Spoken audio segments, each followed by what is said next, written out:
Ça veut dire que j'ai toute la planète sous mon emprise.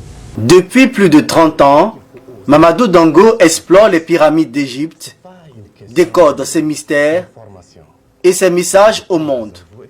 Des complexités mathématiques et géométriques qu'il décrypte à la lumière du Coran, de la Bible et des kabbales hébraïques.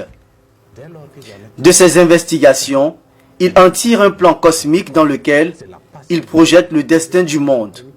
En 1993, sur le plateau de la télévision nationale du Burkina, au cours d'une émission de Yacouba Traoré, il annonce l'apparition d'un virus plus dangereux que le VIH-Sida. Le Burkina Faso n'est pas à l'abri. Ça va arriver d'une manière spontanée, si rapide que l'homme n'aura pas le temps de réagir, parce que à la fin de l'an 2000, nous sommes non seulement à la fin d'un millénaire et d'une fin de siècle. Or, le cycle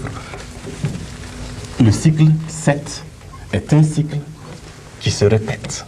Ayant étudié de près, personnellement, la morphologie du virus du sida, je suis inquiété. Parce que le plan cosmique est, à l'aide de la grille, fait ressortir un autre virus. Donc le virus du sida est l'avant-dernier virus avant l'an 2000.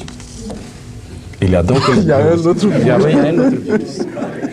Le nouveau coronavirus, à l'origine de la fermeture du Vatican, de la Mecque et de la mise en quarantaine de pratiquement la moitié de l'humanité, serait-il le virus qu'annonçait Dango il y a 27 ans?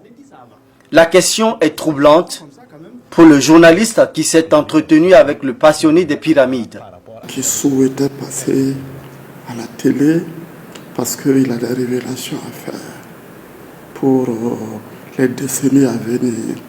Et ces révélations, c'était quoi? C'était notamment l'apparition d'un virus.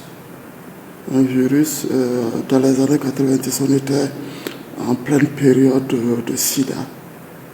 Et il disait que ce virus-là était plus dangereux que le virus du sida.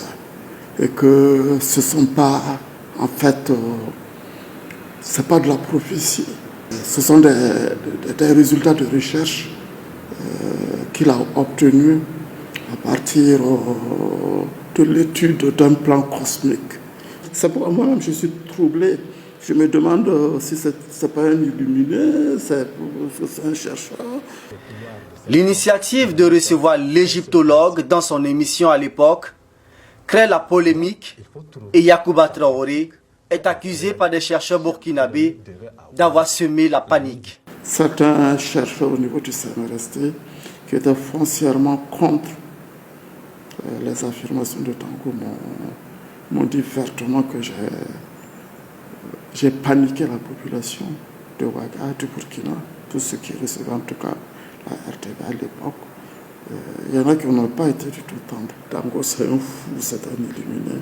Il a paniqué toute la population et c'est pas sérieux de ma part.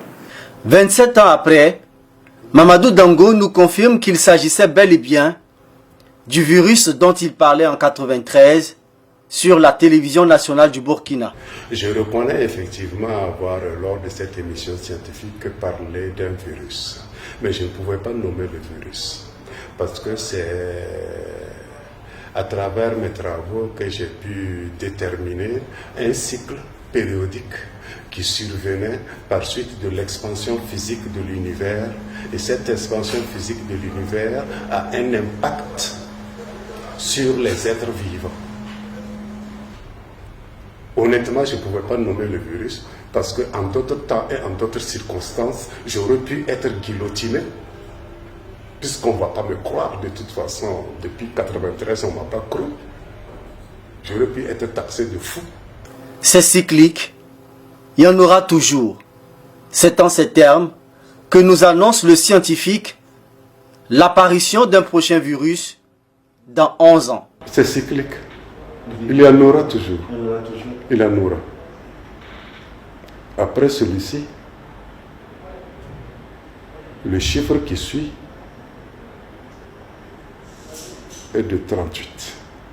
Si on considère que c'est 38 ans depuis le 1993, nous sommes à 27 ans, n'est-ce pas? Nous verrons dans 11 ans ce qui va suivre. N'ayant toujours pas obtenu le laboratoire pluridisciplinaire qu'il sollicitait aux autorités afin de pousser ses recherches plus loin et mettre ses compétences au service de son pays, Dango parle toujours des pyramides avec passion. Il étonne par sa maîtrise de la géométrie, de l'astronomie et bien d'autres disciplines qui bouleversent dans le même temps les esprits logiques. Au point que l'on se demande toujours si l'on a affaire à un esprit scientifique, un illuminé ou simplement un voyant.